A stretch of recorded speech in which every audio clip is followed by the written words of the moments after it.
botar no chat que a gente vai Daqui a pouco a gente tentando dá uma... esclarear aí no meio do caminho, tá bom? E tô por aqui, hein? Oi, Oba, Ricardo, bom dia, Olá, tudo olá, bom bem? dia. eu não reparei, tá gravando?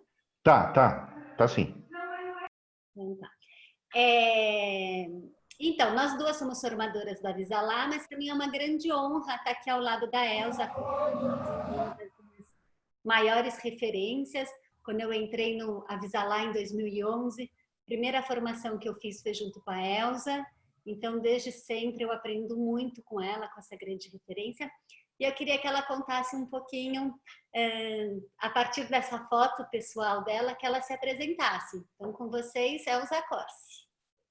Então, essa foto em branco e preto, que tem essas duas crianças, e que tem essa menina com um laço de fita que é maior que a cabeça, sou eu. Essa foto deve ter uns 69 anos, porque eu já sou velhinha, já tenho 73, agora em outubro eu faço 73. Nesse período, eu morava no Itaim Paulista, numa chácara, lá no Itaim Paulista. Meus pais haviam vindo de Itu para São Paulo, saindo de um sítio, né, de uma pequena fazenda, para eles decidiram vir morar em São Paulo. E meu pai decidiu isso porque ele achava que a filha dele merecia uma boa escola e que lá no sertão isso seria muito difícil. E é o primeiro movimento que ele faz para vir para a cidade. E meu pai investiu muito na educação dos filhos, com todas as dificuldades de um trabalhador. E aí o primeiro lugar que nós fomos morar era no Itaim Paulista, numa chácara. Esse é meu irmão, que devia ter por volta de 2 anos, por aí, mais ou menos, que era uma criança linda, que virou um homem lindo, terrível, mal-humorado, mas é uma criança linda. E que nós brincávamos no quintal, na terra, e nós estamos brincando de fazer comidinha. Se vocês olharem os meus pés, eu estou de meia e um tamanco. E esse tamanco, a família tinha tão pouco dinheiro nesse momento que ele era feito pelo meu pai. Meu pai esculpia na madeira o tamanco, botava tirinhas de couro, porque eu odiava andar de pé no chão. Se me fizesse ir para fora de pé no chão, eu gritava, eu chorava, fazia qualquer coisa. E eu adorava sapato. E gosto até hoje. Se eu pudesse, eu colecionaria sapatos, porque eu acho ótimo. Sapato, um monte de gente odeia e eu amo. E é uma coisa que ninguém sabe por que eu fazia isso, mas eu adorava sapato. E eu vivia toda arrumadinha. Assim. E aí a gente está nesse canto do terreno, né, da chácara, brincando de fazer comidinha. Essa mesma menina que brincava de fazer comidinha, em 1986, fundou, junto com a Sílvia, o Instituto Avisalá. Então, eu sou uma das fundadoras e sou formadora, e eu trabalhava, antes disso, na Prefeitura de São Paulo, dirigi creche em São Miguel, na Penha, uma creche que foi, quando o metrô passou, ela foi destruída, depois construíram outra no lugar. E a última creche que eu dirigi foi no Campo Limpo, que é a Natália, que fica bem ali no centro do Campo Limpo. Nessa época, para chegar no Campo Limpo, era uma estrada de mata, assim, porque foi em 77 que eu dirigi. Era uma das...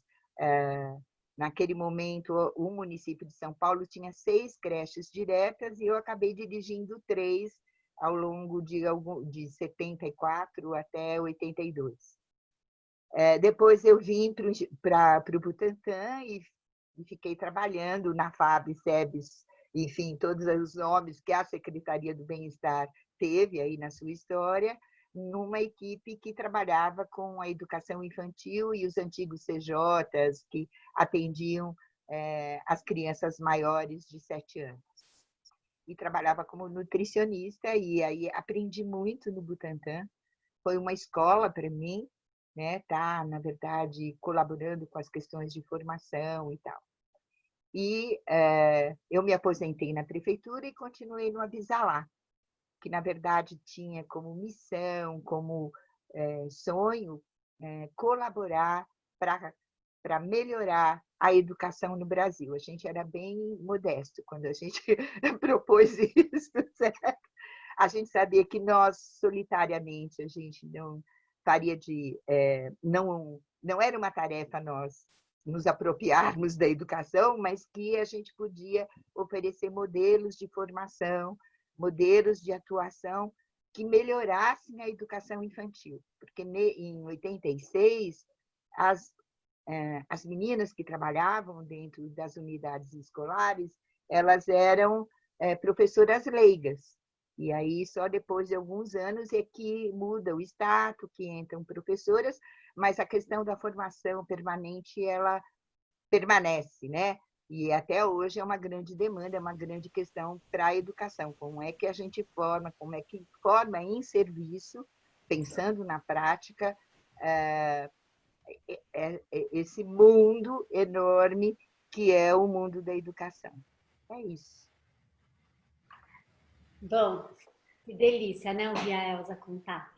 Eu escolhi essa foto porque acho que essa foto conta muito da minha história, né? Quando eu começo a pensar na minha infância, nas questões da alimentação. Meus pais tinham um sítio no interior de São Paulo, onde a gente passava os finais de semana. Então, eu brincava muito, muito com barro, com lama, fazendo comidinhas, panelinhas, né? Essa era uma brincadeira, assim, muito habitual minha.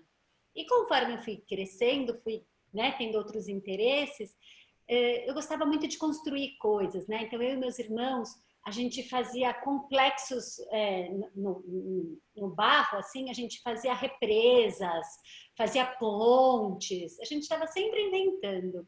E aí a minha invenção foi construir um fogão, e eu construí esse fogão com a minha própria mão, assim. Eu fui atrás dessas pedras, eu vi que são pedras bem irregulares, e eu fazia uma camada de pedra, uma camada de barro, uma camada de pedra, uma camada de barro. E o meu fogão deu certo, né? Daí meus pais deixaram, eu coloquei lenha no meio, acendemos esse fogo, e daí a minha brincadeira de comidinha, que antes era de barro, virou uma brincadeira de cozinhar de verdade. Então aí eu não lembro exatamente o que eu estava cozinhando, mas virou realmente, né, uma brincadeira de cozinhar bem apropriada com isso. Então essa foto foi a que eu escolhi, né, para me apresentar. E é isso. Então, vamos agora falar do nosso projeto.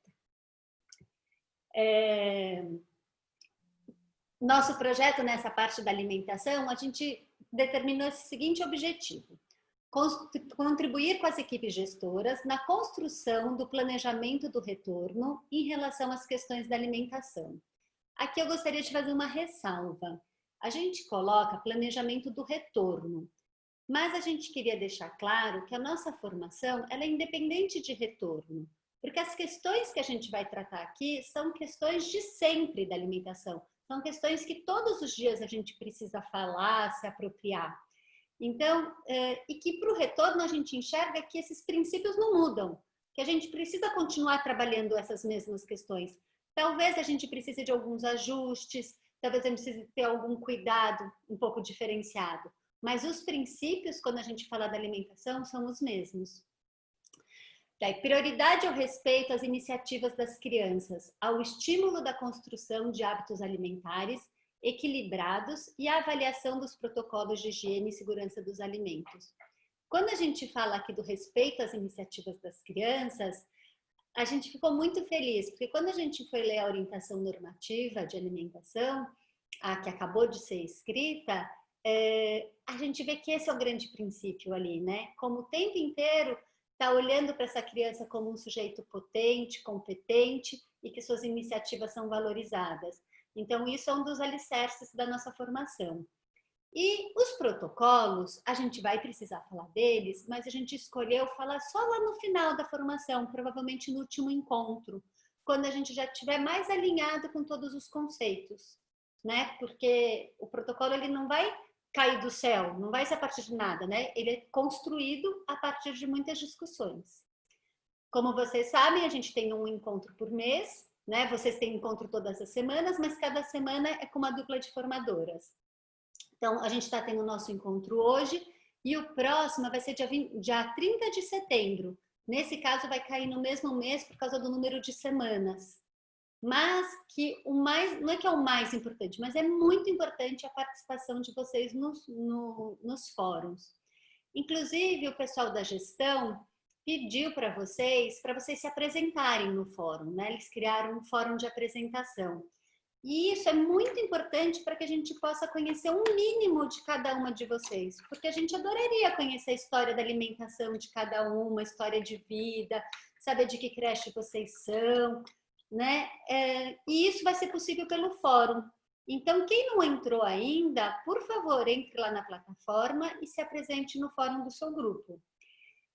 As unidades que ainda não mandaram a ficha de inscrição, a gente também queria reforçar esse pedido, que enviassem a ficha de inscrição para a gente poder fazer o cadastro direitinho na plataforma, tá? Então, isso é sobre o projeto.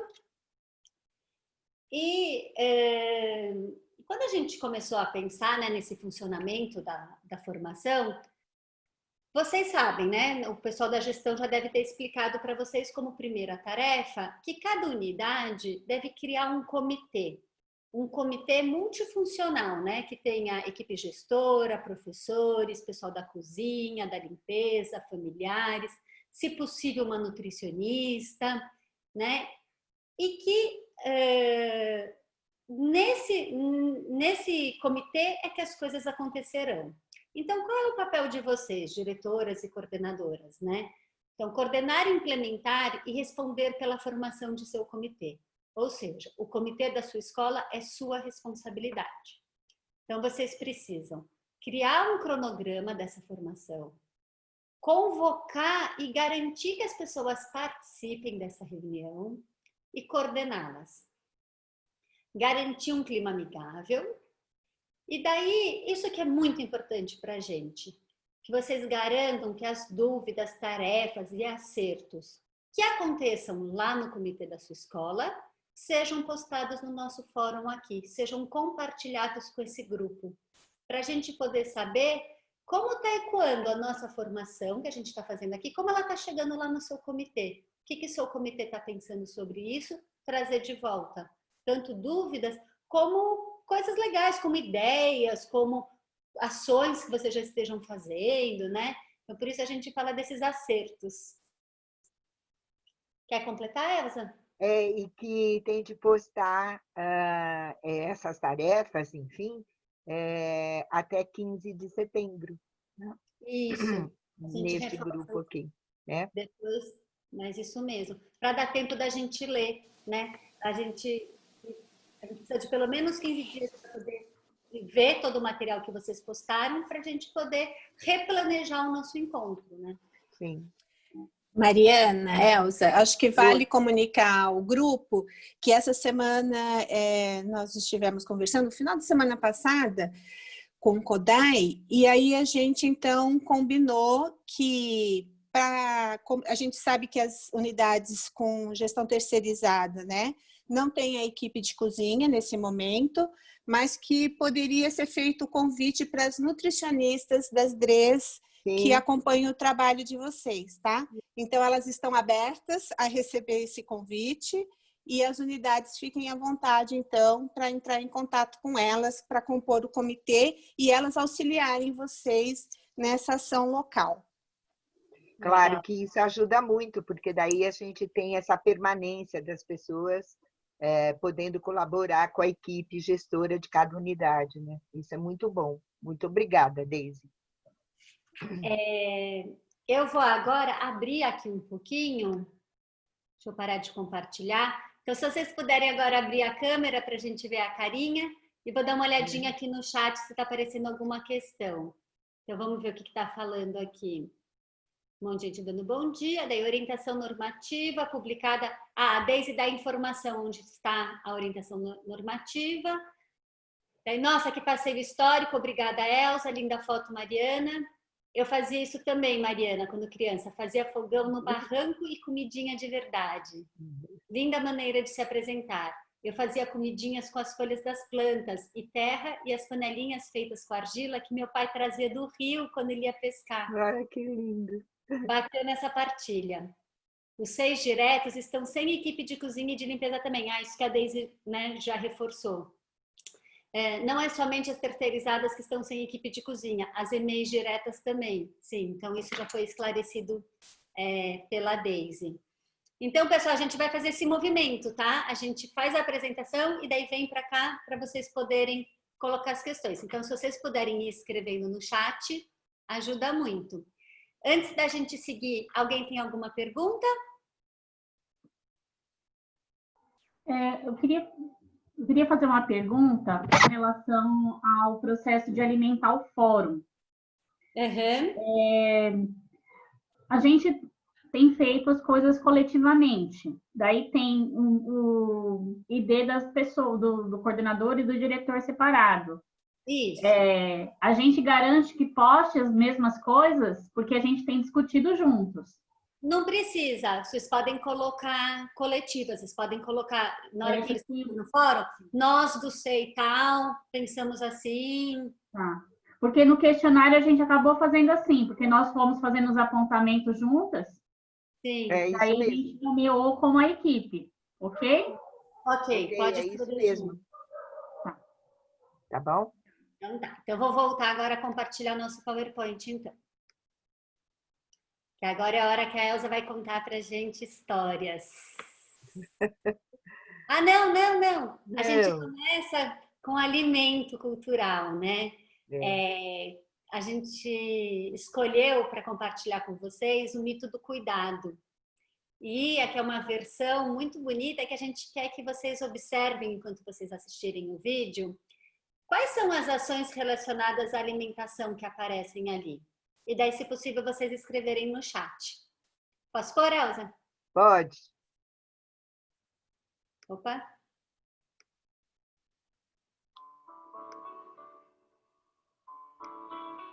Certo dia, ao atravessar um rio, Cuidado viu um pedaço de barro. Logo teve uma ideia inspirada. Tomou um pouco do barro e começou a dar-lhe forma. Enquanto contemplava o que havia feito, apareceu Júpiter. Cuidado pediu-lhe que soprasse espírito nele, que Júpiter fez de bom grado. Quando, porém, Cuidado quis dar nome à criatura que havia mudado, Júpiter proibiu. Exigiu que fosse imposto o seu nome. Enquanto Júpiter e o Cuidado discutiam, surgiu de repente a Terra. Quis também ela conferir seu nome à criatura, pois fora feita de barro, material do corpo da Terra. Originou-se então uma discussão generalizada. De comum acordo, pediram a Saturno que funcionasse como árbitro. Este tomou a seguinte decisão, que pareceu justa. Você, Júpiter, deu-lhe o espírito, receberá de volta este espírito por ocasião da morte da criatura. Você, Terra, deu-lhe o corpo, receberá, portanto, também de volta o seu corpo, quando essa criatura morrer. Mas, como você, Cuidado, foi quem por primeiro moldou a criatura, ficará sob seus cuidados enquanto viver. E uma vez que entre vocês acalorada discussão acerca do nome, decido eu. Esta criatura será chamada homem, isto é, feita de humus, que significa terra fértil.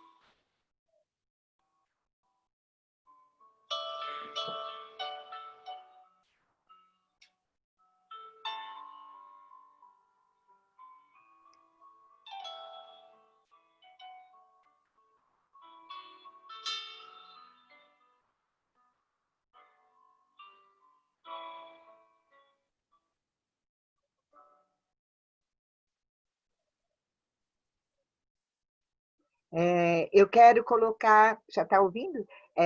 Eu quero falar um pouquinho sobre quem escreveu essa fábula, né? Chamada Fábula Mito.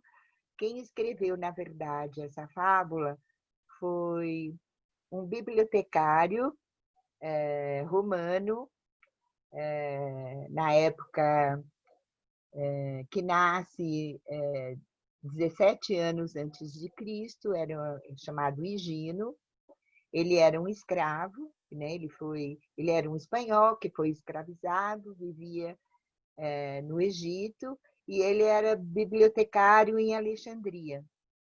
E aí, quando Roma invade o Egito, o imperador reconhece a competência do Higino, leva ele para Roma, para que ele seja bibliotecário do Paládio, lhe dá o nome e a liberdade, e ele faz um trabalho literário maravilhoso, que é resgatar mais ou menos 400 fábulas daquele que corria no mundo grego, romano, egípcio, enfim.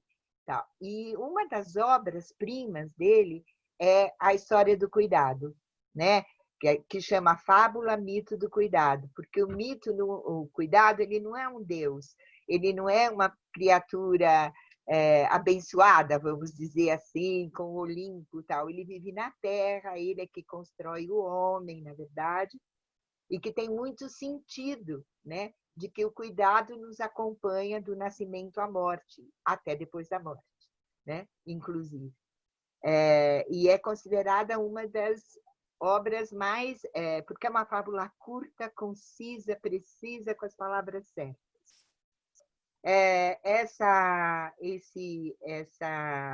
Esse mito ele foi traduzido pelo Leonardo Boff.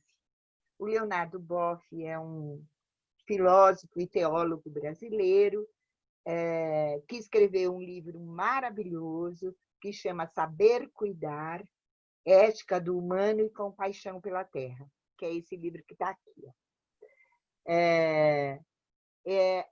Esse livro foi escrito na década de 80 e acho que ele é super atual, porque, na verdade, as questões relacionadas com o cuidado ela vem sofrendo um esgarçamento, né, dentro da nossa sociedade. E acho que é muito interessante, é uma sugestão de leitura que não é obrigatória, mas quem quer saber mais, quem quer entender mais os processos de cuidado, enfim, o Leonardo Boff é uma boa indicação. Vamos lá ver o que está no chat, Mari? Elas não escreveram nada, Elza. É do diário, a nossa fábula. Não, falaram sim, agora aqui. Cuidado no olhar de quem alimenta. Cuidado na individualização dos pratos. Cuidado no planejamento dos espaços e nas ações do antes e depois da alimentação. Sim. Me chama a atenção o contato com o alimento, horta, a participação das crianças nas diferentes ações que se relacionam com a alimentação. Cuidado é currículo. É isso mesmo. Muito bom. É muito bom mesmo.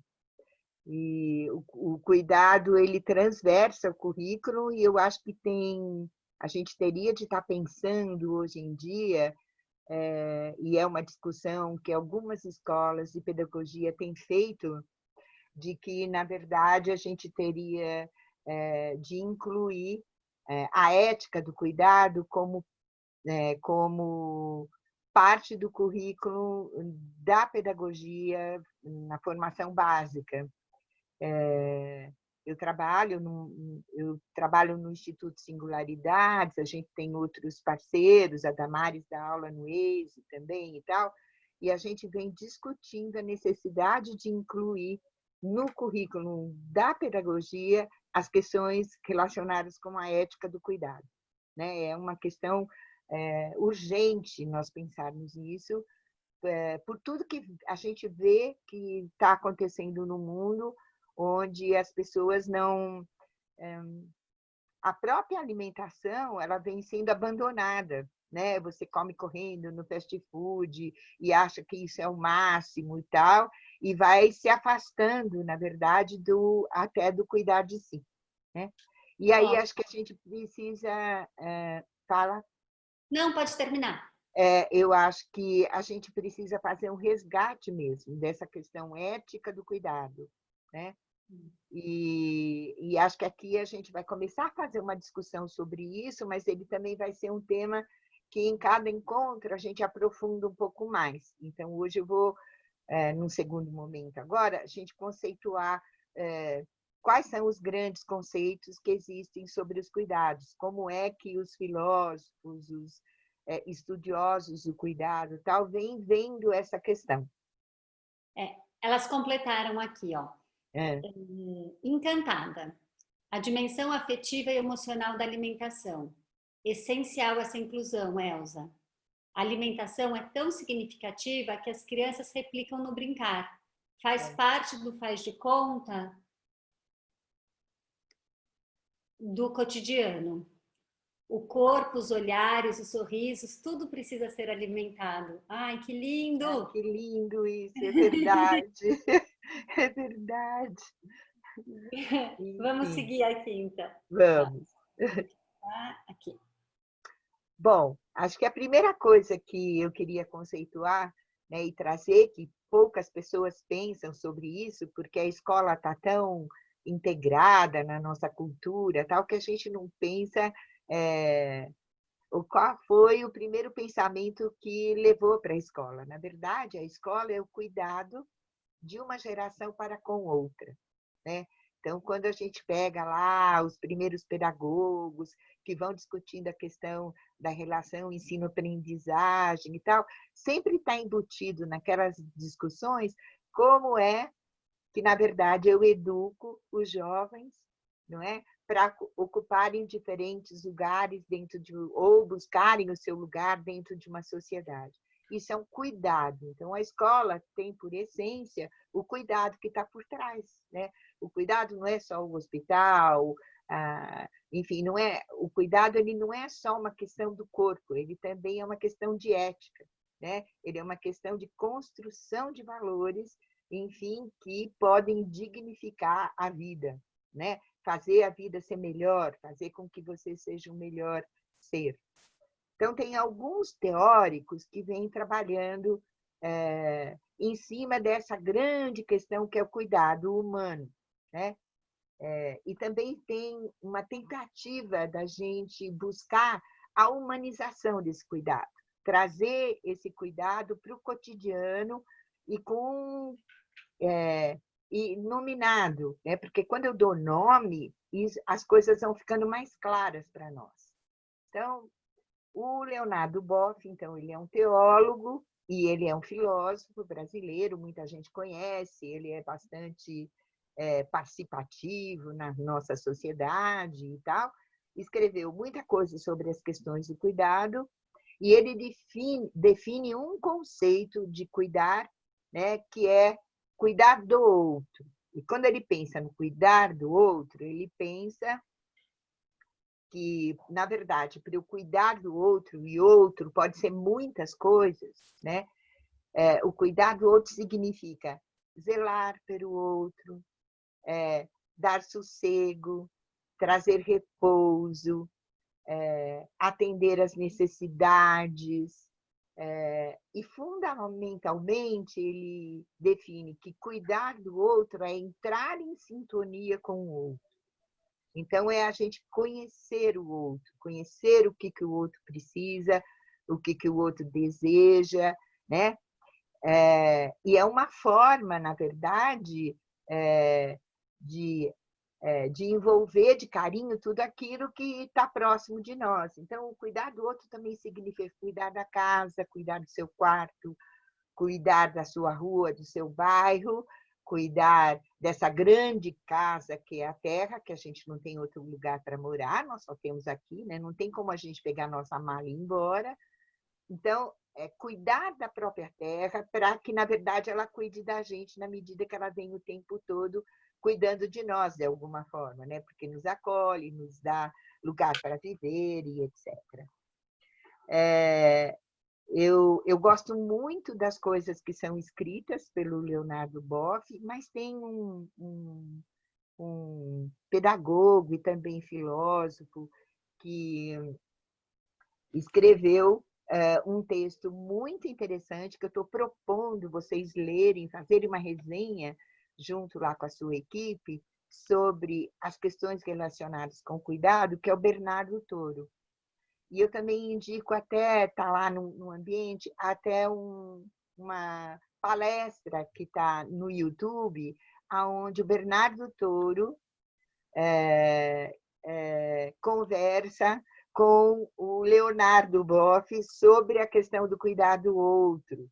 E esse texto, a conversa gira em cima desse texto que o Bernardo Toro conversa com o Leonardo Boff, que é o paradigma do cuidar, a ética como grande, a ética do cuidado como grande paradigma para a nossa sociedade nesse momento que a gente vive. Eu acho que as grandes dificuldades que a gente tem na escola, que acontecem, do aluno que não consegue, enfim, se afinar com as questões da escola, ou o professor que está infeliz lá no seu papel, se a gente conseguisse cuidar dessas pessoas, a gente resolveria, eu acho que mais de 80% das dificuldades que a gente tem na escola, né? Porque educar significa criar vínculo.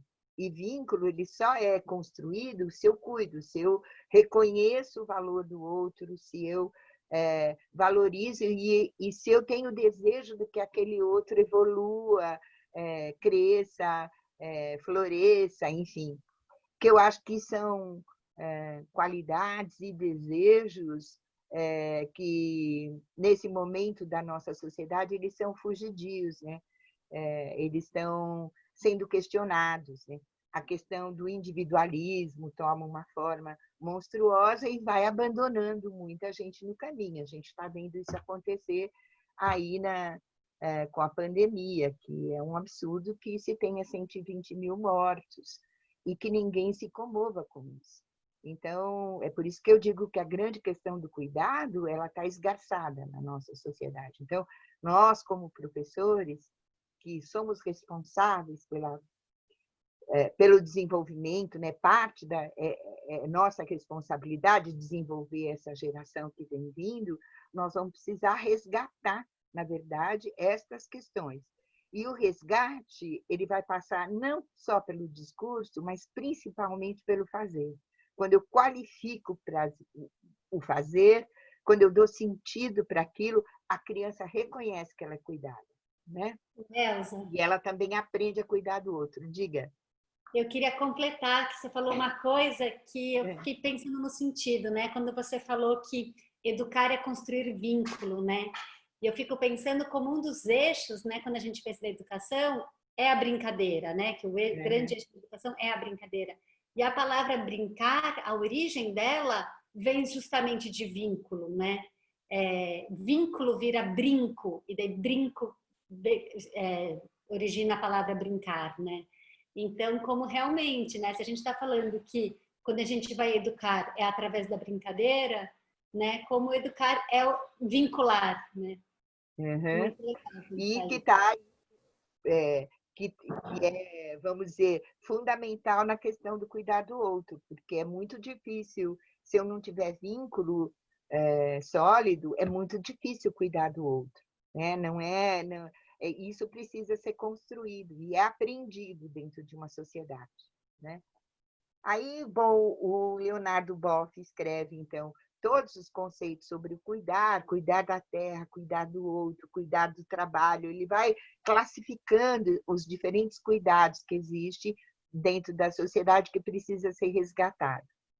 E enquanto isso acontece aqui no Brasil, lá na França, o Michel Foucault, que também é um filósofo, que se debruçou sobre as questões de saúde, sobre questões muito contundentes mesmo para a sociedade naquele momento, a última coisa que o Foucault escreve em 1982, porque ele morre no final de 82, e o último curso que ele dá, ele fala da importância de cuidar de si, que não é uma oposição ao cuidar do outro. Ele escreve um livro maravilhoso, um tatal desse tamanho, que chama Hermenêutica do Sujeito, onde ele resgata a questão do cuidado desde a Grécia, Egito, Roma, Idade Média, papel da igreja e depois dos diferentes governos e tal.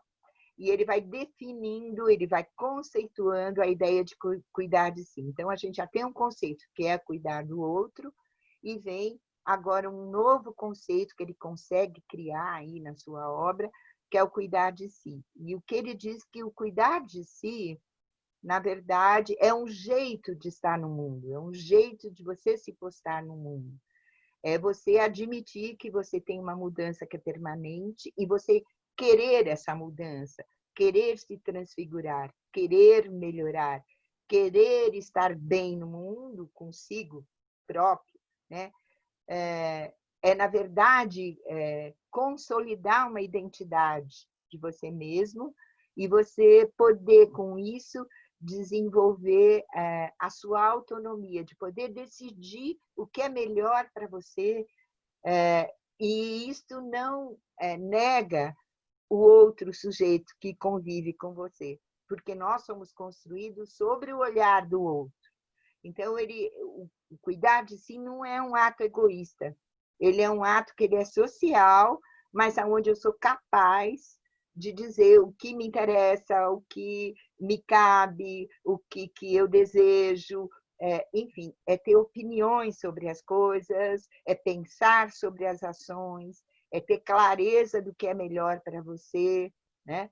É uma transformação, uma transfiguração cotidiana, que nem todas as pessoas são capazes de fazer isso. As pessoas que são heterônomas, por exemplo, que não conseguem olhar, só dependem da opinião do outro para se pôr no mundo, ela é uma pessoa que não consegue cuidar de si, porque, na verdade, ela só dá respostas externas. Então, ela vai se destruindo como pessoa, né? Ela vai se tornando uma pessoa insensível, que se nega, enfim. E o que ele traz, né? Como ele é um psicólogo de formação fundamental, um psicanalista, ele vai colocando a importância do cuidar de si para você construir, na verdade, solidificar a sua identidade pessoal, a sua identidade local, a sua identidade nacional, e você conseguir reconhecer essas coisas. Então, a gente tem duas pessoas aí do mundo da filosofia conceituando os cuidados. Tem outra área que estuda as questões de cuidado, é a área biomédica. Então, por exemplo, as nutricionistas pensam no cuidado. Quando a gente fala de alimentação, o tempo todo a gente está falando de cuidado. Mas eu acho que as enfermeiras que fazem esse cuidar do outro de forma profissional, elas têm produzido muitas coisas em relação a esse cuidado.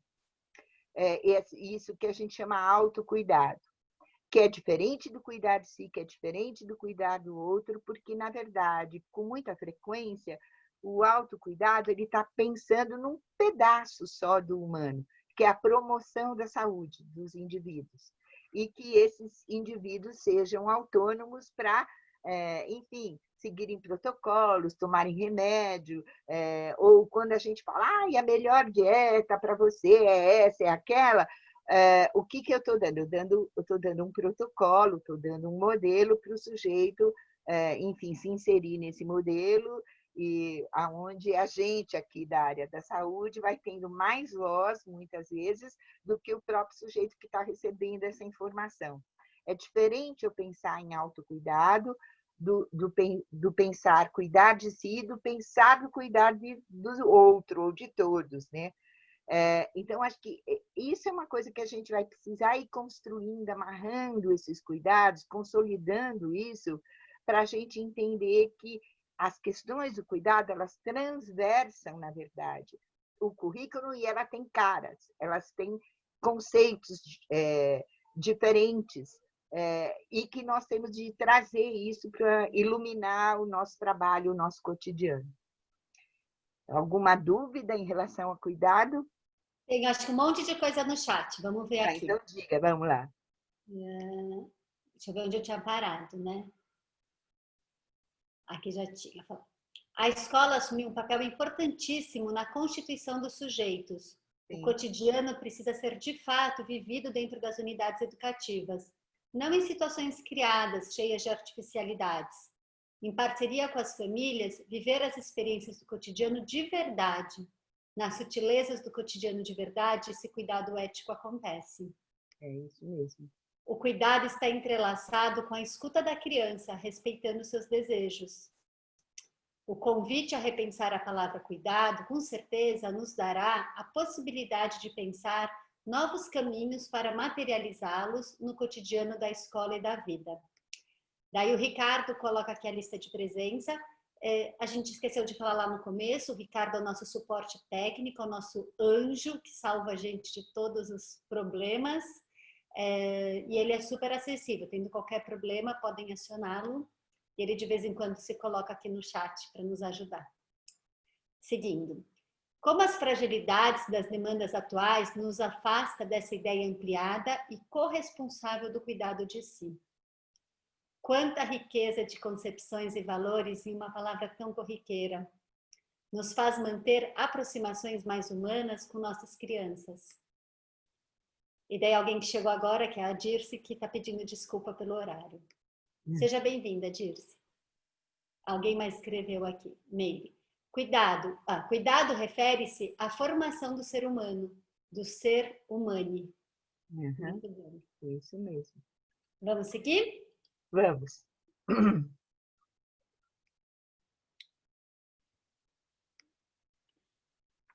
Então, acho que o grande desafio que a gente tem é como a gente trabalhar esses diferentes conceitos e trazer mesmo para a prática cotidiana, né? Como é que isso vai sendo construído dentro desse grupo. Então, acho que é uma questão do acolhimento da equipe que está dentro da escola pode ir ajudando a gente ir estabelecendo e nomeando esses diferentes cuidados. Porque quando a gente consegue nomear, a gente consegue fazer, a gente consegue ter intenção, né?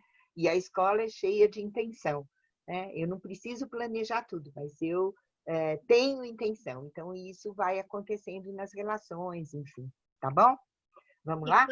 E quando elas falam aqui no chat, né, desse cotidiano vivido, isso é muito legal a gente pensar para trazer essa particularidade, né? Porque esse trabalho nos comitês na sua escola, para você poder pensar a sua realidade. Porque principalmente quando a gente está falando de cuidados, não existem leis que servem para todos, né? Mas a gente precisa conhecer o nosso contexto e ver como essas coisas de fato se dão ali naquela cultura, naquela comunidade, né? Então, por isso que é importante a importância do comitê pensar esses valores, esses princípios dentro da sua própria realidade. E acho que só para iluminar isso que a Mari está falando, na verdade, cada cultura tem um jeito particular e próprio de cuidar, né? Então, se eu pego a cultura indígena, ela tem um jeito próprio de cuidar de todos, próprio de cuidar de si, e ela também tem protocolos que vamos dizer que a gente pode chamar de promoção da saúde, apesar de nos ter um médico formado, mas ela tem um monte de ações que também são protocolares, né? Cada cultura tem um jeito, né? Cada cidade tem um jeito. Eu fiz uma pesquisa, um período com diferentes municípios, eu estava trabalhando com muitos municípios diferentes, e aí eu comecei a pesquisar que coisas cada cidade com a qual eu trabalhava, que coisas elas usavam de remédios caseiros, de chás, coisas desse tipo. E foi incrível, eu estava trabalhando com Jacareí, e Jacareí tinha uma coisa ainda que funcionava, que era usar chifre de carneiro tostado no fogão, tá? E que elas raspavam isso e punham com chá, punham na água bem quente, e era uma coisa que eles tomavam quando estavam resfriados. E aí eu fui lembrando que lá em Itu, né, na fazenda, também se fazia isso. E que ainda tem cidades que mantêm, por exemplo, esse é um jeito de cuidar, né? Se é eficaz, não importa. O fato que o cuidado está ali. Alguém fez um chá, tarará, foi lá e ofereceu, né? A comida tem um monte de cuidados dentro dela. A gente tem comidas que a gente faz quando o sujeito está doente, quando a gente, né? Canja de galinha é um exemplo, né? Que não tem família que não faça uma sopinha de galinha quando o outro está mal e tal. Até se sabe que, na verdade, o jeito que a gente faz a sopa, a canja de galinha, ela tem impactos mesmo sobre as questões da saúde do corpo e tal. Mas as pessoas faziam intuitivamente isso, era um aprendizado, era da observação, da capacidade de quem produzia comida, de perceber que quando você oferece uma canja, em muitas situações o sujeito dá um up, melhora, né? Enfim. Vamos lá? Vamos. Opa. Então, eu vou conversar um pouquinho sobre a história da alimentação, porque eu acho que quando a gente sabe um pouquinho da história, a gente também fica com o pé mais firme para a gente entender quais são os processos que a gente vive dentro da sociedade urbana na qual a gente está imerso, como São Paulo, né? Acho que o primeiro grande salto que a humanidade dá é quando o homem aprende, na verdade, a cozinhar os alimentos. Mas mais que cozinhar os alimentos, é quando o homem descobre que ele pode controlar o fogo, que ele pode fazer a ignição, que ele pode acender um fogo a hora que ele quiser, porque isso permite que ele cozinhe os alimentos, e aí se dá uma diferença profunda entre o homem e os animais, né? Porque aí o homem ele começa a fazer coisas a partir dessa capacidade de cozinhar, né? Que tem muitos valores para nós humanos, porque quando eu faço a cocção, eu cozinho os alimentos, eu trago novos sabores, eu amacio esse alimento. Então, nós, homens, que estamos aqui hoje, que já existia há um montão de tempo, pôde dar certo, porque quando eu faço a cocção, eu elimino micro-organismos que podem trazer agravos para a minha saúde, e isso fez com que os homens fossem dando mais certo. Esse é um aspecto, né? Então, outro aspecto é que o homem, na hora que ele faz a cocção, ele também gasta menos tempo mastigando, diferente, por exemplo, dos primatas, que tendem a mastigar muito porque não tem essa capacidade. E também isso permitiu que os homens, que tinham menos músculos e tinham mais espaço na calota craniana, dessem mais certo, né? Porque daí eu caçava, juntava os amigos para comer a carne que eu cozinhava, essa carne durava mais, eu podia fazer a partilha. E aí, homens similares a nós, lá na pré-história, vão vivendo mais tempo, porque comeu mais proteína, e aí vai tendo mas muitos efeitos sobre a organização desse ser, né, que estava lá na pré-história. E claro que junto com isso veio, junto com a ignição e o controle do fogo, veio a necessidade de se criar objetos para conter esses alimentos e para a gente poder usar esses diferentes objetos para preparações diferentes. Então, aqui a gente tem um museu, né, que tem um monte de artefatos, enfim, feitos por culturas ancestrais, pré-históricas, que não são simples jarros, eles já têm símbolos, o homem sobra tempo à beira da fogueira para o homem pensar um pouco do que ele é, do que ele representa, de onde ele veio. Enfim, ele vai fazendo a sua vida mais simbólica, mais complexa, né? Ele vai em busca de algumas coisas que antes, quando ele gastava o tempo todo para colher e para mastigar e para comer, que estava só na sobrevivência, não lhe dava esse espaço. E aí ele começa também a poder representar. Mas acho que o outro ganho mais significativo, que se supõe que tem-se a hipótese, é a necessidade de estabelecer sinais e combinados para poder caçar, e que depois, em um determinado momento, isso é vocalizado, e isso deve ser um fenômeno que aconteceu com diferentes grupos humanos e que deu origem a esse montão de línguas que a gente conhece hoje em diferentes lugares. Então, os objetos construídos com pedra, a partir do barro, etc., e que também isso tudo ia para o fogo, isso ficava mais firme, mais durável, eu podia guardar água, porque a água é outra questão, né? E uma das coisas que a gente encontra já lá na pré-história é a construção do forno de barro, né, como a gente conhece. E eu vivi a história, por exemplo, de ter forno lá no sítio, quando eu era pequena, de cupinzeiro, que era considerado pelas cozinheiras o melhor forno que existia, porque ele era muito durável, ele era muito... não se quebrava facilmente, guardava muito calor e você podia fazer comidas, por exemplo, fazer comidas não só como pão, bolo e tal, mas você podia assar um porquinho, você podia, então, fazer coisas mais elaboradas porque o forno era mais competente. E como é que eles faziam isso? Isso aqui é no interior de São Paulo, hein? A cultura caipira paulista.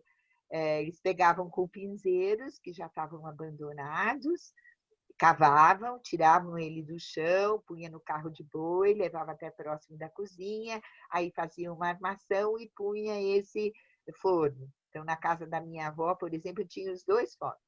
Um forno que era para fazer bolo, tal, que era esse tradicional, e um de cupim, que era para fazer coisas mais demoradas, porque ele guardava mais tempo o calor e podia ir cozinhando, enfim, assando lentamente, que dava outro resultado, né? Assim como a comida no fogão a lenha dá outro resultado pelo tempo que ela leva para a cocção, né? Acentua gostos e tal, e aí o homem começa, através desses objetos, ir descobrindo o que eu gosto, o que eu não gosto, dos jeitos de fazer que fica melhor, né? É uma construção já da cultura. Eu falo que o gosto ele é determinado pela cultura que a gente tem, né? Então, conforme a minha cultura, conforme a história desse lugar, a história desse povo, vai determinando os paladares, né? O forno, então, você quer Não, botar pode alguma coisa? continuar, desculpa, era só para... É? Pode continuar, desculpa, Elza. Então, essa questão do gosto e tal, ele é construído culturalmente, né? E existe também dentro da nossa história que a gente, no início da nossa infância, quando a gente é lá pequenininho, a gente tem um paladar que é muito determinado pela família ou por quem cuida da gente, que é chamado paladar mais infantil, que são aqueles gostos básicos, né?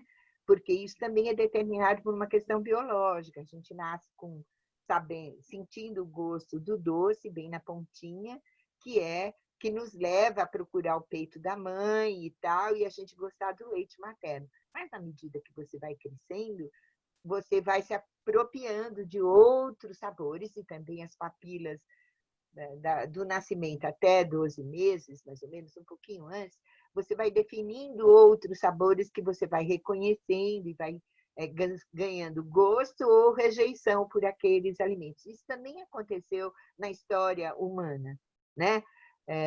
E aí, devagarzinho, nós fomos aprendendo, a partir dessa vivência social, né, a descobrir o gosto da carne, e não só isso, né, mas também a gente descobriu a importância de partilhar, a importância de comer junto, e do prazer de estar junto, do prazer de partilhar uma refeição.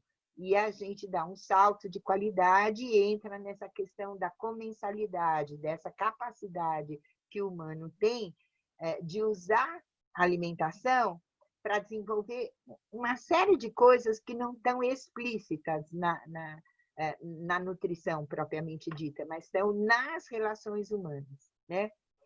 Então, a partir das experiências de partilhar a carne, assar a carne, eu partilhar com quem me ajudou a caçar, tal, eu vou construindo uma questão de ritualização da repartição dos alimentos. E isso passa a ser uma coisa de um valor para aquela determinada sociedade.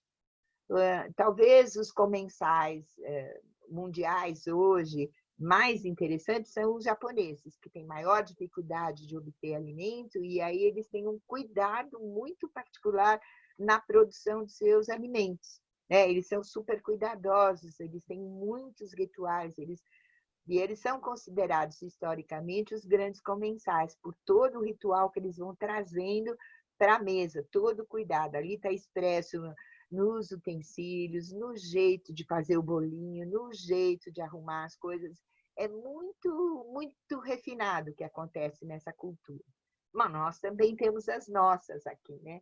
Mas isso é construído socialmente, né? Desde a pré-história, e isso vem e vai se consolidando ao longo da história de cada cultura. Também a gente percebe que existe uma série de cerimônias ao comer, né? Então, eu não roubo comida do prato do vizinho, eu não preciso dizer isso, parece que eu já sei que não dá para fazer isso. Então, eu vou criando regras, né? E eu vou ficando cerimonioso mesmo nessa ação. Então, por exemplo, a gente está vendo essa bonitinha que está aqui, de São José dos Pinhais, que é um lugar que eu trabalhei bastante tempo fazendo formação, como ela usa o guardanapo, né, para se cuidar após comer. E o mais interessante é que a outra pequenininha que está atrás, na verdade, ela está observando o que esta faz, e ela repete isso. Então, essa coisa da mesa tem um aprendizado que não é explícito, que são as regras com as quais determinada cultura ou determinado grupo social vai estabelecendo.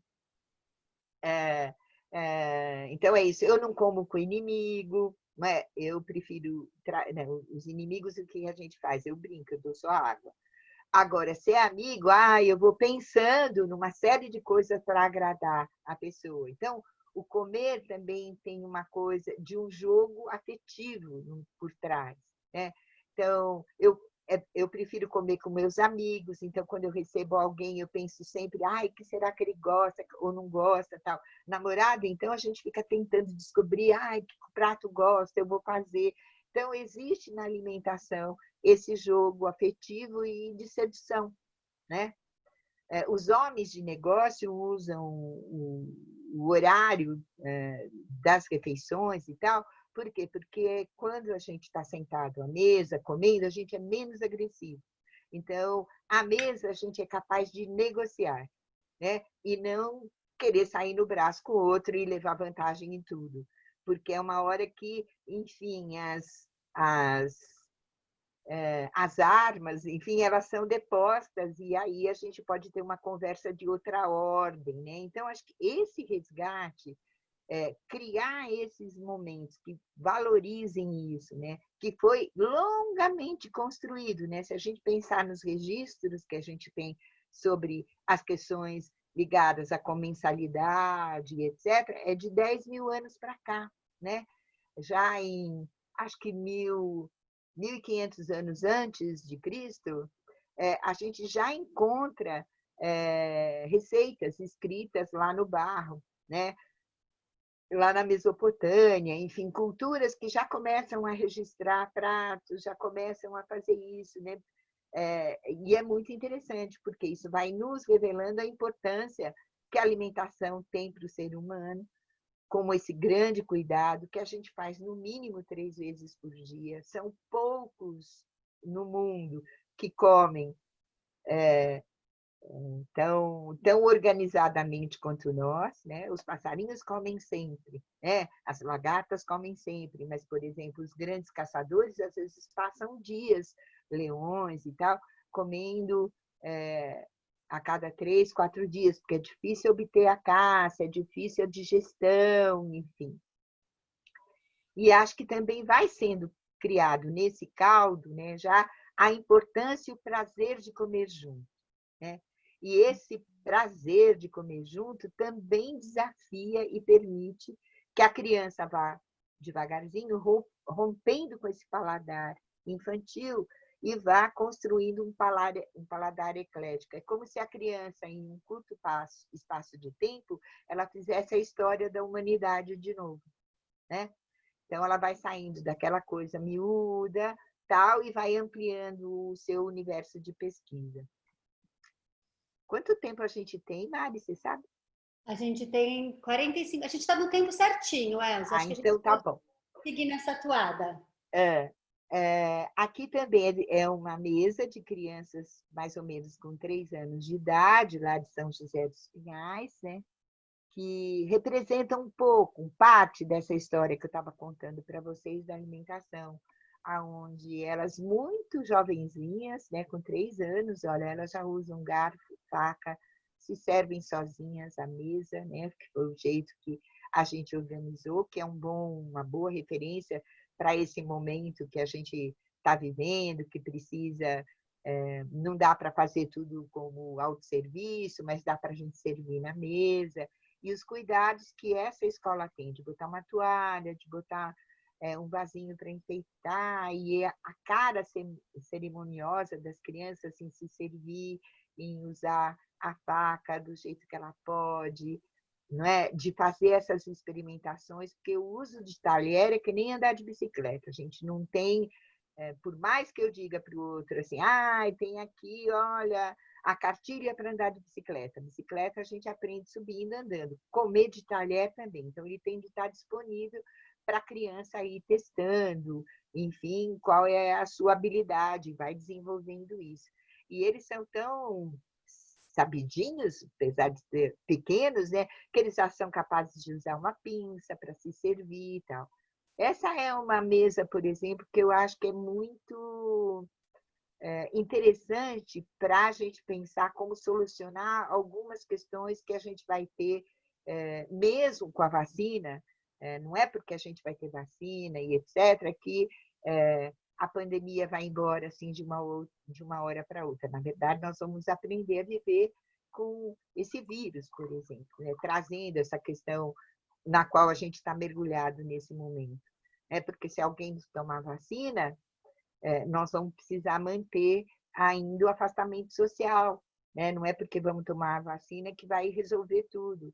Então, nós vamos ter de pensar em coisas, né, até que esse vírus, enfim, recue e vá para o lugar que lhe é devido, e não busca constante de novos corpos, enfim, para poder continuar sobrevivendo.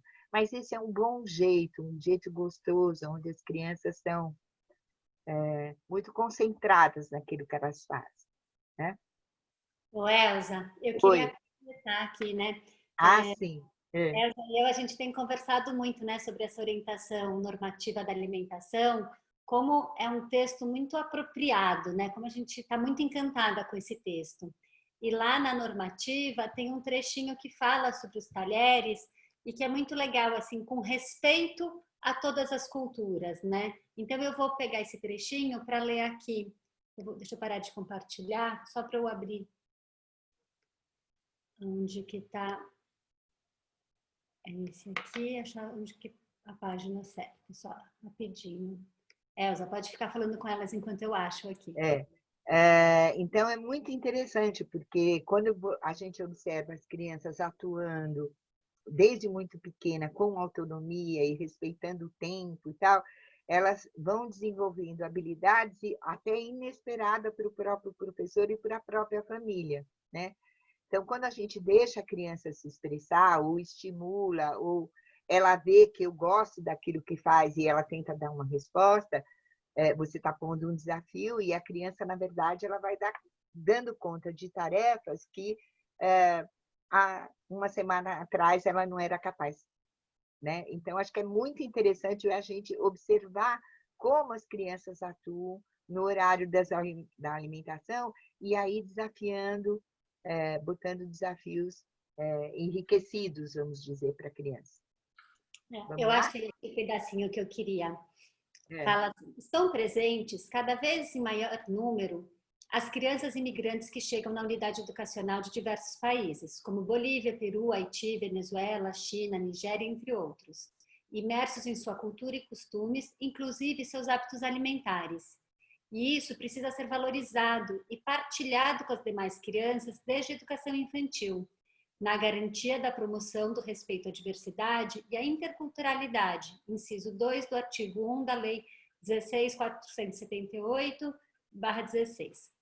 Nesse sentido, costumes e hábitos alimentares são objetos de observação e dizem muito sobre a cultura das crianças.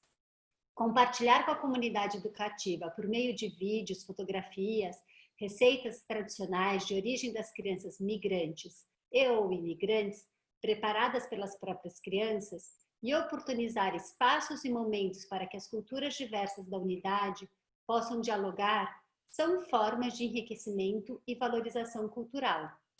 Apresentar talheres aos bebês e crianças que comem sem o auxílio desses recursos precisa ser visto com respeito às suas referências culturais e inserido de forma respeitosa e tolerante. Comer com talheres deve representar para essa criança mais uma forma de se alimentar e não a única, acolhendo uma necessidade individual quando for o caso. E eu achei isso assim fantástico, né? Assim, a gente pensar como é importante, né, a gente ter esse respeito para cada cultura e não falar, olha, todo mundo tem que comer com talher. Não, a gente pode colocar aqui na escola, a gente come com talher, mas tudo bem se na casa da pessoa ela usa uma outra forma, né, para se alimentar.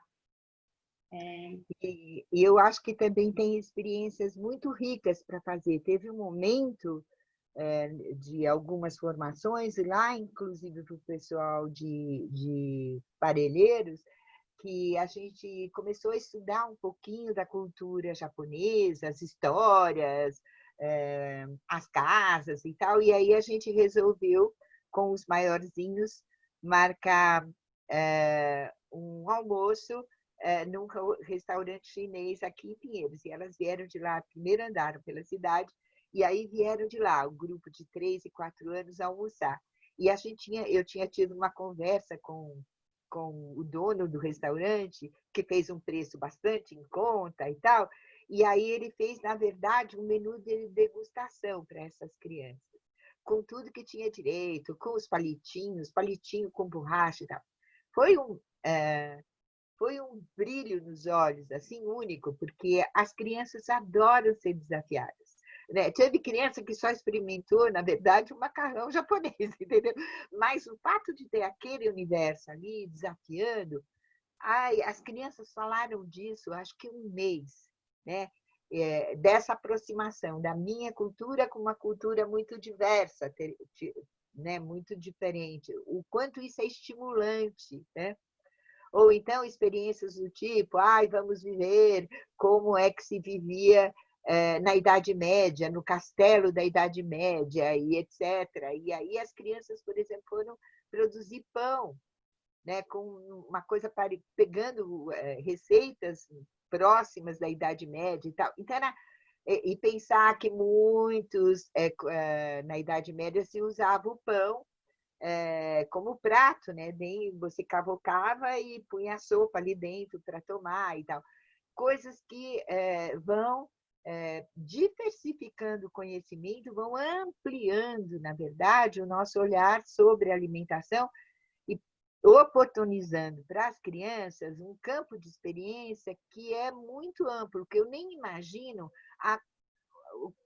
o que aconteceu na cabeça de cada um, mas que eu sei que teve um impacto enorme, porque no final as crianças, por exemplo, nesse projeto da Idade Média, elas estavam construindo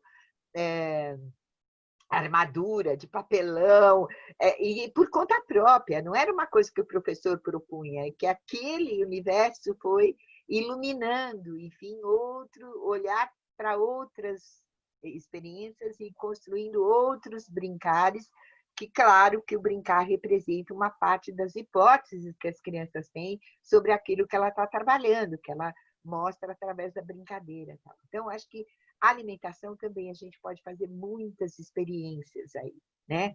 E ampliar muito esse universo, e criar mesmo essa coisa interessante de fazer esse paladar ficar mais eclético, porque é uma tendência da cultura, uma determinada cultura, estabelecer o gosto ou o rechaço por alguns alimentos. Quando eu amplio isso, forneço outras possibilidades de contato com outras culturas, eu vou ampliando, porque o paladar é uma coisa quase infinita, né? O paladar está ligado às papilas, ao cheiro, à textura, e isso dá milhares de combinação.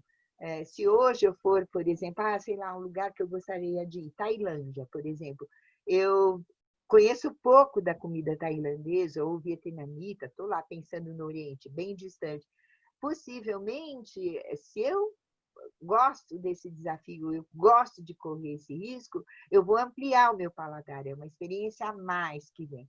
Se eu chego lá e só vou comer lá no McDonald's, nossa, eu nem usufruí dessa cultura direito, né? Porque a alimentação representa também parte dessa cultura. Ô, Elza, vou seguir aqui no próximo slide para poder falar dessa experiência, né? Tá, isso. Então, aqui, né, pensar como esses hábitos alimentares são estabelecidos.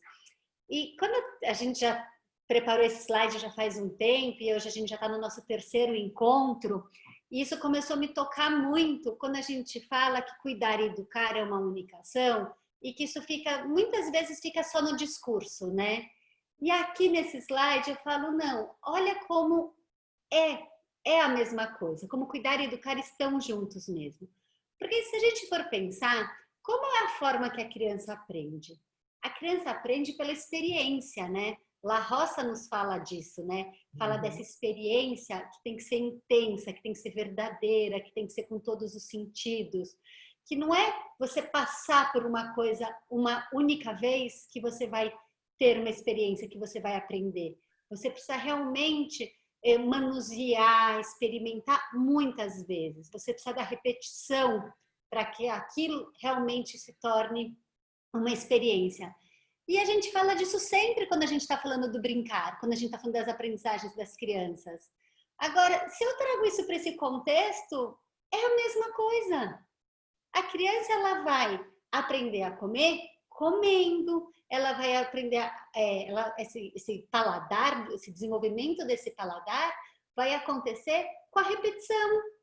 Uma coisa que a Elza sempre fala e que eu adoro é como a gente precisa variar a forma que a gente apresenta os alimentos.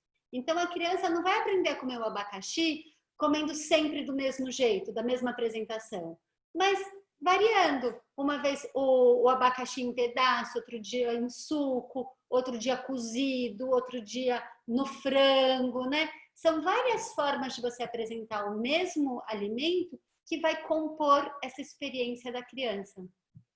Então, aqui, né, a gente fala assim, pela experiência que nos leva à sensibilidade, à ação e à paixão. E é isso, né? Só quando a gente vive uma coisa intensamente, a gente se apaixona por ela, né? E quando a gente se apaixona, a gente incorpora, né?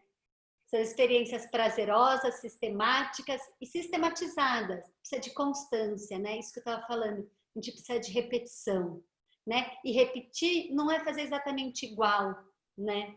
É trazer de novo aquele elemento e que você pode apresentar de uma outra maneira. E como essa criança vai aprender a comer? Comendo, fazendo, não é dando uma aula teórica. Não adianta eu falar para ela, nossa, é muito importante você comer a cenoura porque vai melhorar a sua visão, né? Ah, e a cenoura tem a vitamina tal, não sei o quê. Não, a criança vai sentir o cheiro, o gosto, né? Ver a cor, né? Todo esse contexto estético, que também a gente fala tanto nas aprendizagens das crianças quando a gente está falando do brincar, o quanto é importante aquilo estar com uma organização estética, aquilo está bonito, aquilo está convidativo. Gente, quer coisa mais do que alimentar do que isso? A gente gosta de comer uma apresentação bonita, né? É esquisito a gente comer uma coisa que está tudo mal, né, apresentado, assim. Né? E como a criança precisa ter o tempo, do mesmo jeito que a gente fala da brincadeira, a criança não precisa ter o tempo dela respeitado para ela poder brincar? Então, imagina, para comer. Então, isso é uma questão que a gente precisava muito refletir, como seria possível a gente mudar nas nossas escolas esse tempo da alimentação, né? A gente tem sempre um horário da cozinha que precisa limpar os ambientes, que precisa trocar os turnos, tem muitas crianças que precisam dividir o mesmo espaço, mas a gente precisa uma hora parar para sentar e pensar se tem uma outra forma da gente fazer que a gente possa respeitar esse tempo da criança comer e não ficar empurrando uma colherada para ela acabar mais rápido, né?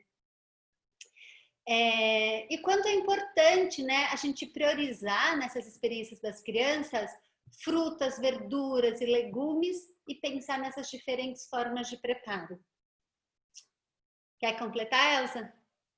E E acho que, na verdade, para essas experiências, obrigatoriamente eu não preciso estar no refeitório. Eu posso pensar no espaço lá fora, eu posso trazer uma experiência de degustação de algum tipo de alimento dentro da sala.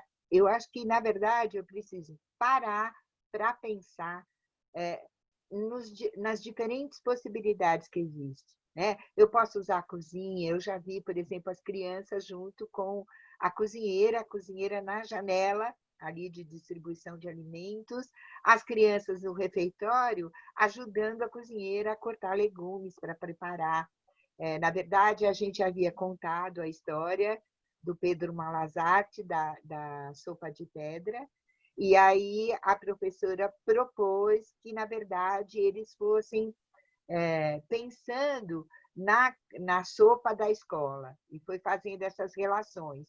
E aí eles resolveram ver como é que a cozinheira fazia a tal da sopa da escola. E, enfim, eu posso pensar em muitas coisas, né? Em muitos jeitos de aproximar as crianças de experiências alimentares com a participação dela, tal, porque é muito diferente eu ajudar a cortar os legumes e botar lá para fazer a sopa e depois eu comer. É diferente, né? Quando eu não pus a mão em nada daquilo, né? Elas, na verdade, ajudaram um pedacinho, mas para elas era como se elas tivessem feito a sopa para todos. E a cozinheira foi muito hábil, avisou todas as turmas que tal grupo de crianças tinha ajudado. Isso vai dando outros sentidos, né? E, na verdade, todos nós, né, que agora a gente vive esse momento mais enclausurado, a maioria das pessoas teve de voltar a cozinhar na sua casa. Teve de aprender isso, teve de aprender a cuidar enfim, dos utensílios da cozinha e resolver essa questão, não é? E que é um aprendizado de sobrevivência. Eu me aproximar desse universo. Eu teria mesmo. Não digo que, porque eu trabalho fora, tal, isso não dá, mas que nós tivemos de nos aproximar disso novamente, nós tivemos. Né? Não dá para ir no McDonald's e comer correndo, graças a Deus, pelo menos a gente tira isso da frente. Né? Vamos pensar que tem outras experiências alimentares e não. E eu sempre me pergunto, por que a pressa de comer? Né? Por que eu preciso fazer uma coisa correndo, fast food, tudo rápido e tal? Tem até um movimento mundial que é o slow food, né, que foi criado na Itália, que tem muito brasileiro participando dessas experiências, né, que é voltar aos alimentos da terra, voltar às origens, resgatar o que se comia, resgatar as receitas, né? Em decorrência desse movimento, também tem as punks, que são essas plantas que existiam, que eu, por exemplo, comia na infância e que foi se perdendo, né? Que também precisa ser resgatado e estar dentro da escola novamente. Né? Tem um município aqui no estado de São Paulo, que é Jundiaí, que tem uma experiência de horta construída para abastecer a rede, onde eles fazem um grande estímulo para essas para as punks, né, para essas, enfim, verduras, frutas e tal, que foram sendo esquecidas pela nossa cultura. Acho que a construção dos hábitos alimentares, ela não é uma tarefa só da escola. Eu acho que é uma tarefa que tem de ser de parceria. O que é parceria? Parceria é dois iguais com competências diferentes que se juntam para fazer alguma tarefa. Então, a família tem algumas competências, a escola tem outras, e são competências que se complementam para que a gente ajude as crianças a construir hábitos. Eu botei como hábito aqui a questão da hidratação, porque eu acho que ela é uma grande questão dentro de ambiente coletivo, né?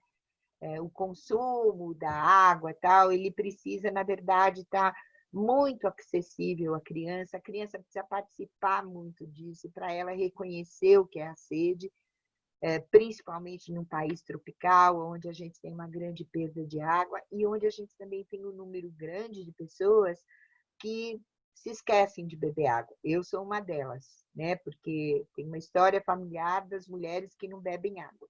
Eu tinha uma bisavó que ela dizia para a gente, água, Deus me livre, é só chá. Então, você imagina o que isso impactou em parte da família, né? Então, eu, para beber água, ela tem de estar à vista, ela tem de estar aqui para eu poder tomar, porque eu sou capaz de ficar horas sem tomar água.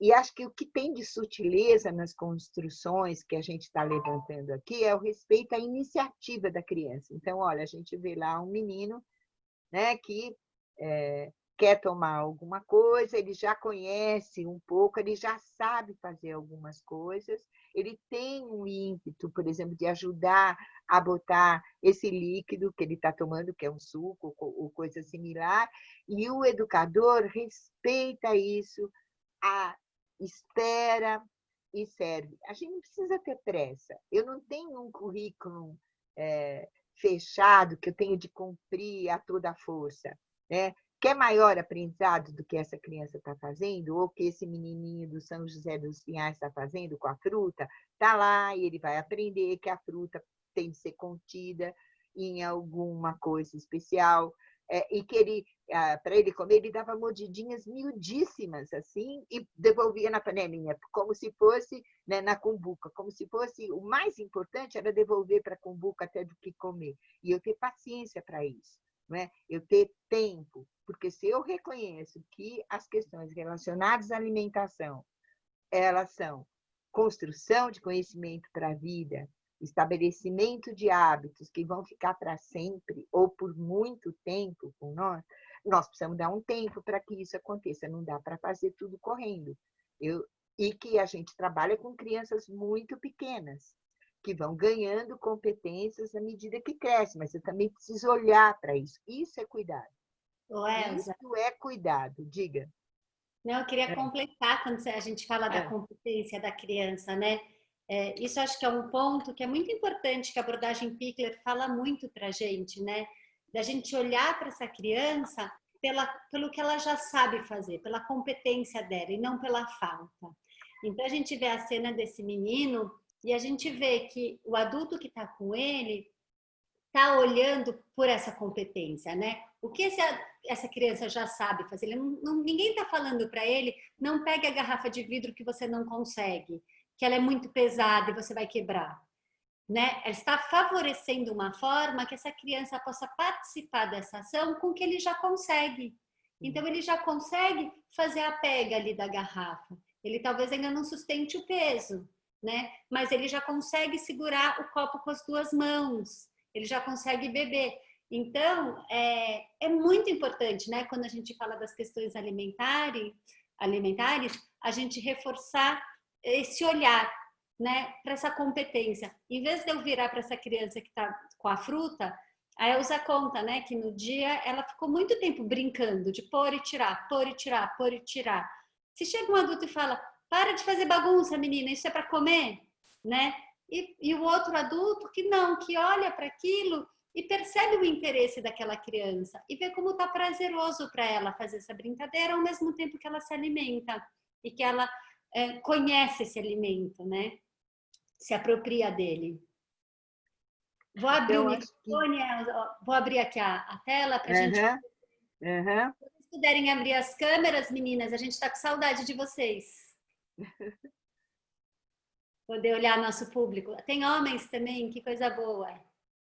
Vamos ler o que o pessoal escreveu aqui. Somos a minoria, mas estamos aqui. Seja bem-vindo. Essa cultura do comer juntos está sendo resgatado. Vamos agora a muitas construções e valorizando a área gourmet. Sim. É fundamental a participação dos nutricionistas nesse processo formativo e que os contratos das empresas terceirizadas tenham alterações, contemplando a orientação normativa e tenha na regulamentação tenha regulamentado na prática essa flexibilização de cardápio. Nesse período de quarentena, muitas famílias resgataram este hábito. Isso só reforça que a cozinha é o coração do ser, pois ela oferece cuidado através dos sentidos, transmitindo o amor em diversas formas de alimento. Ai, que lindo! Lindo mesmo. Sim, a abordagem Pickler é fantástica. São muitas as possibilidades de organização dos tempos, espaços, materialidades e interações para o momento de alimentação.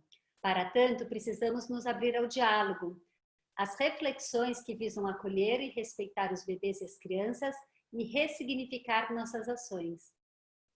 Nossa, gente, muito bons comentários. Sim, muito bom mesmo. E olha, e quanto a esses contratos que o município tem, tem uma cidade que eu fui trabalhar que tinha um contrato com uma terceirizada que era muito engessado, muito difícil. E na medida que a gente começou a trabalhar as questões de alimentação, a gente foi levantando pontos, que na verdade aquele tipo de serviço ela mais estava atrapalhando do que ajudando. E aí a gente começou a pressionar mesmo a prefeitura a repensar nos seus contratos, porque todo contrato que a prefeitura faz, ela tem aditamentos possíveis. Isso é real, isso existe, né, como possibilidade. Agora, se eu nunca levanto isso, se eu nunca pauto, se eu não penso nisso, nunca vai ter os aditamentos. Ou, quando tem de renovar, isso não entra no nova renovação. Então, acho que claro que isso é muito o papel da equipe gestora levantar essas coisas para poder botar isso em andamento, né? Não é uma briga, na verdade, é uma questão de lógica, né? E, claro, você vai ter de fazer reuniões com diferentes equipes, vai ter de trazer essas questões, vai ter de discutir com a própria equipe técnica, mas que existe possibilidade de mudança, existe. O contrato é feito pelo humano, ele pode ser mudado, não é? Não é uma camisa de força. Eu não posso permitir que coisas feitas por nós mesmos virem uma camisa de força. Se foi um homem que escreveu, pode ser uma mulher, 2 homens, 3 homens a reescrever. Não é? É só ter vontade. Mas também precisa haver a demanda, precisa também haver o olhar de quem está lá na unidade para trazer as questões. Olha, esse jeito não está funcionando. Como é que nós podemos fazer para mudar? Para fundamentar, né? Claro, porque é lá na prática que vai vir a necessidade real da mudança, não é só da cabeça aqui distante desse cotidiano que vai trazer as reais necessidades. Agora, se eu pego o currículo, eu entendo de alimentação, eu entendo que é cuidado, e aquilo não está funcionando, é aquilo que eu falei, o contrato foi escrito por gente. Outra gente pode mudar. Posso falar um pouquinho dos contratos? Então, quem chegou agora, eu sou Laura, né? Eu sou lá da CODAI. A gente está no momento de revisão dos editais mesmo, né? Algumas coisas vão ser alteradas, e também saiu uma resolução nova do FNDE que também tem muita implicação sobre alimentação escolar, com um monte de questões sobre alimentações in natura, questão de açúcar para as crianças, tudo isso vai ter que ser revisto. A gente estava, no momento, antes da pandemia, com um grupo já trabalhando na revisão dos editais. E agora a gente está com esses grupos, deu uma parada, mas acho que isso vai voltar, porque os editais vão ser revistos. Então, só para dar uma devolutiva aí, porque, na verdade, isso tudo tem um histórico, né, dessa rigidez dos cardápios. Ela vem de um momento que as empresas tinham uma flexibilidade muito grande, e a gente tinha uma grande dificuldade no cumprimento do que era necessário, dos valores nutricionais na época estabelecidos. Então, os editais ficaram muito fechados mesmo, ficaram rígidos para as empresas atenderem aqueles cardápios que eram planejados pela CODAI.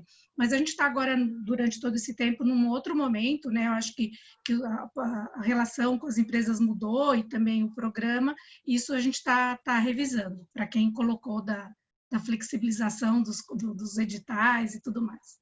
Que bom. Vou ler só mais Bom dia, Mari. Eu posso falar também um pouquinho? Pode. Pode. Tudo bem, Mari? Saudade de você. Também já trabalhei com a Laura no GT do currículo.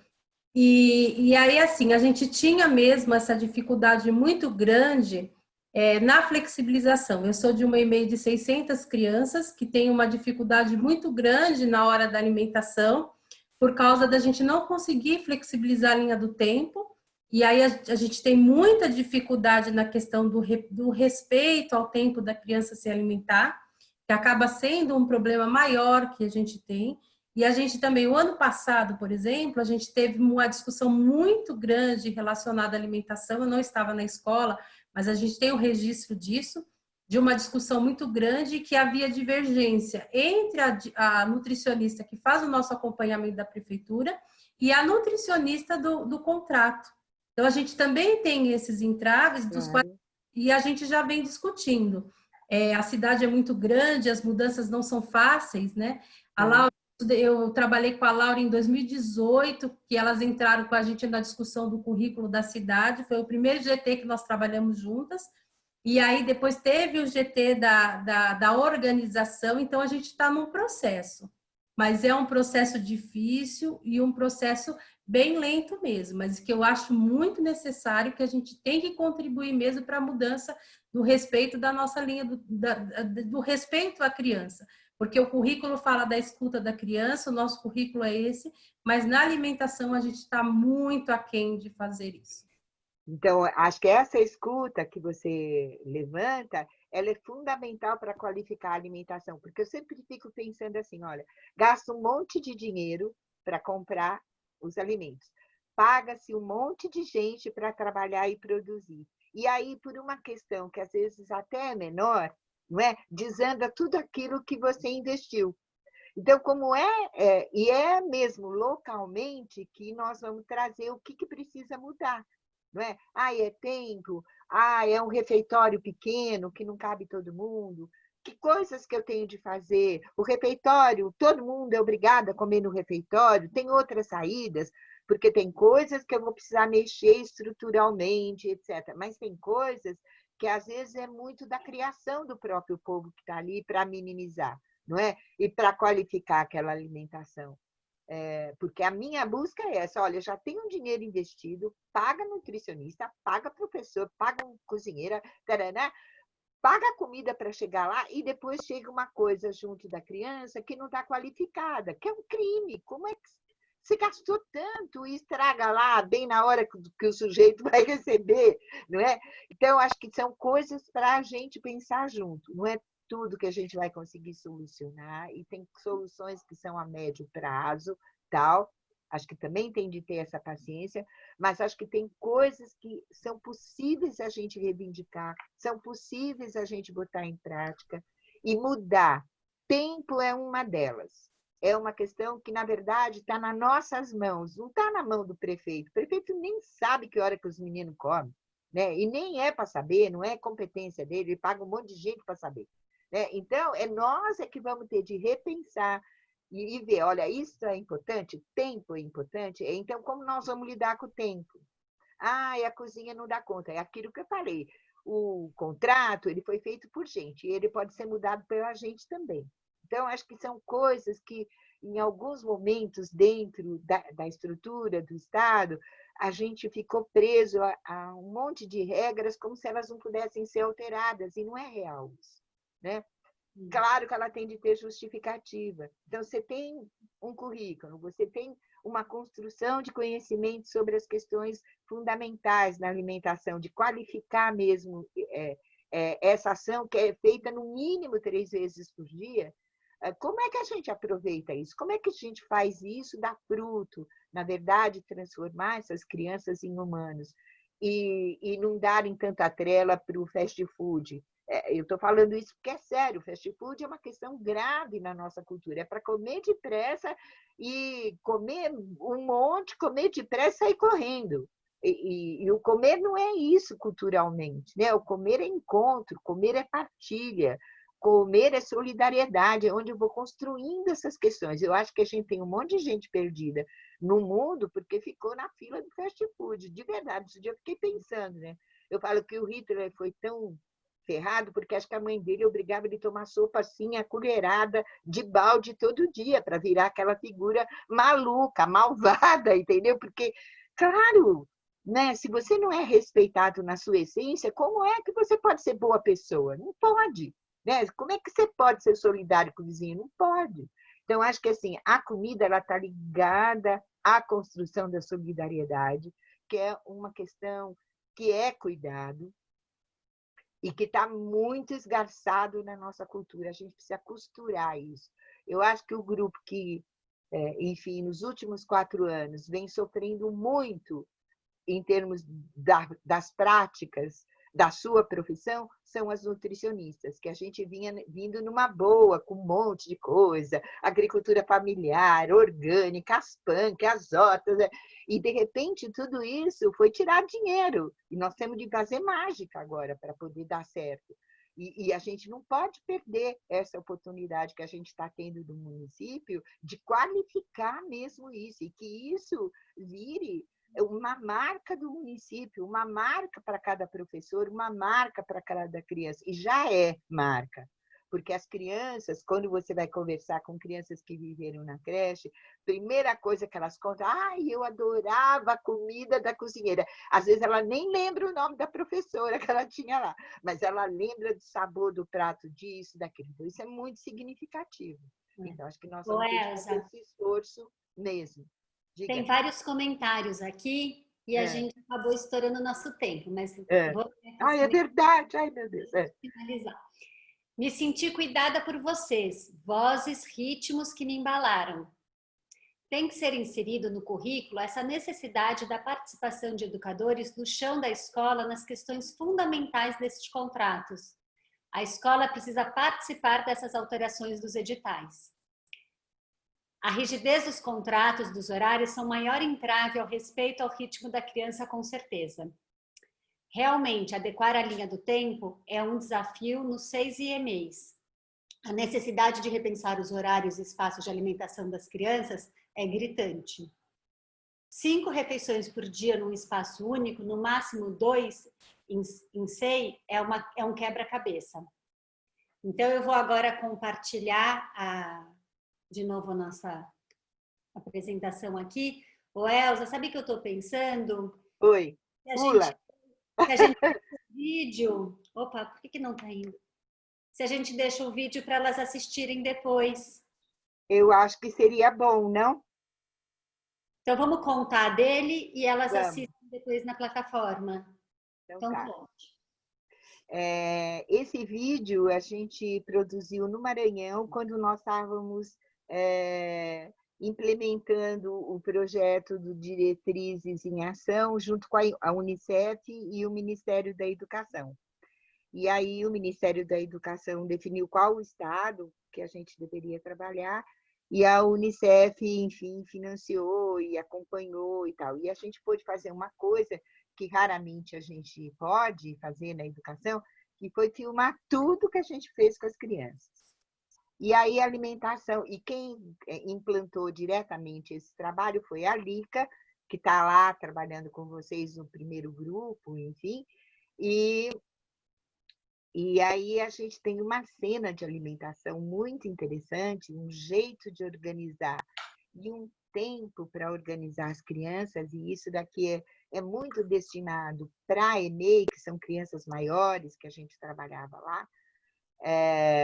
Tinha creche, mas a gente filmou muito esse trabalho com as crianças de faixa etária um pouquinho maior, onde as crianças têm muita autonomia. E aí tem muitos eventos, e tem a coisa da comida local, do respeito ao cardápio que está lá, ao nome dos pratos, aos hábitos que essas crianças já tinham, o resgate disso. Então, é muito interessante esse trecho que está marcado e que está disponível lá no nosso espaço. Então, está com link e tal, para vocês verem. E aí, vocês podiam ver juntas, né, com as suas equipes e tal, e observar essas duas coisas que eu coloquei. Como a professora organiza os utensílios e tal, ela faz junto com a cozinha isso, e como se desenvolvem as conversas entre a professora e as crianças, né? Então, acho que tem muita coisa para pensar aí nessa ação. Então, eu vou deixar para vocês verem posteriormente. Desculpe, eu aqui, né? Aqui. Calma, aqui. Uhum. E daí, como a gente falou lá no início, essa formação só vai fazer sentido se entre os encontros vocês conseguirem produzir algumas coisas. Ao mesmo tempo, a gente sabe que vocês têm formação todas as semanas, então não dá para a gente ficar pedindo milhões de coisas. Então, o que a gente pensou? Vocês já têm que fazer a apresentação lá no fórum que o pessoal da gestão pediu, né? Para cada uma contar um pouquinho de quem é. Se vocês tiverem alguma curiosidade sobre hábitos alimentares, pode completar lá, ia ser interessante para a gente saber algumas curiosidades sobre vocês. Mas isso assim, para quem quiser, se tiver essa curiosidade. A nossa grande tarefa é a leitura do texto do Bernardo Toro, aquele texto que a Elza falou lá no começo, que chamou Cuidado, o paradigma ético da nova civilização, elementos para uma nova cosmovisão. Então, a gente está pedindo para vocês fazerem essa leitura e colocarem uma resenha lá no fórum. O que é essa resenha? Vou retomar o que a Elza falou no começo. É uma indicação, é uma hora que você vai se colocar perante essa leitura. Então, a gente não quer um resumo do texto, a gente não quer um trecho do texto, mas a gente quer saber como o texto tocou vocês. Vocês recomendam essa leitura para alguém? Então, por que você recomenda? Ou não, eu não recomendo essa leitura. Por que eu não recomendo? Então, a gente quer uma opinião mesmo sobre esse texto. Então, tem o fórum, já está lá, para vocês poderem fazer essa leitura e colocarem esses comentários. Uma pessoa perguntou logo no começo se essas colocações no fórum podem ser da dupla. Pode sim, não precisa. Se vocês fizerem juntas, podem colocar, a dupla colocar, só que explica pra gente, que é a opinião das duas, ou dos dois, né? Temos homens aqui presentes. E a gente abriu um fórum também para vocês poderem contar, compartilhar o que está acontecendo com os comitês lá nas unidades de vocês, né? Então, qual que é a ideia? Cada um de vocês está criando na escola um comitê para discutir todas essas questões. E daí a gente quer saber quais são as dúvidas que estão aparecendo lá, quais são os encaminhamentos que estão sendo dados, as propostas que estão surgindo, pensando nos aspectos da alimentação ou dos conceitos que a gente discutiu nesse encontro de hoje. Então, vai ter um espaço no fórum para vocês poderem compartilhar. A gente colocou no ambiente também mais um texto que ele conta sobre a história dos utensílios. Então, é um para saber mais. Esse vocês não precisam fazer nenhuma resenha, nada, mas para quem tiver interesse de saber mais sobre a história, o texto está ali. E daí lembrar que a gente precisa de um tempo para a gente poder ler os materiais que vocês postarem. Então, o nosso encontro está sendo hoje, que é dia 2 de setembro. A gente vai pedir para vocês postarem no fórum até o dia 15 de setembro, que daí no encontro do dia 29 já deu tempo da gente ler e readequar o nosso planejamento de acordo com o que vocês nos trouxerem. Tá? Então é isso, ó, aqui tá direitinho, dia 15 de setembro. E esse material, essa apresentação também vai estar disponível lá na plataforma, inclusive para vocês poderem assistir o vídeo. E o nosso fórum está com o nosso nome, né? Tem o nome da Mari, tem o meu e está a qualificação da alimentação. Então, porque daí a gente acha rápido e é capaz de lidar com isso com mais agilidade. Meninas, muito obrigada. Adorei estar aqui, espero ter conseguido passar essa mensagem de cuidado aí humano e relacionar isso com a alimentação, de verdade. E obrigada pelo tempo que vocês dedicaram a essa formação. E foi muito especial a participação de todos, né? Começando Sim. pela Deise, lá no início, todas as colaborações da Laura e de todos vocês que falaram coisas tão... Nossa, foi muito forte, né? As coisas que vocês colocaram no fórum. Foi muito bom, a gente gostou muito. E leiam a tal das normativas, pelo amor de Deus, porque é um texto lindíssimo. Eu estou falando para todo mundo. A gente ainda passa de leia. E muito obrigada, Laura, por estar aí, por estar compartilhando com a gente essa experiência e tal. E assim, para vocês saberem, eu estou aprendendo a fazer live. Eu sou uma velhinha de uma geração que construiu o computador, mas não usava o computador com competência. Agora eu tenho de aprender sozinha ainda. Imagina, se não fosse o Ricardo, estaria louca. Muito obrigada. Tá fechado, Deise. Abre seu microfone. A gente é que agradece muito a participação de vocês hoje e, assim, não vi o tempo passar. tá?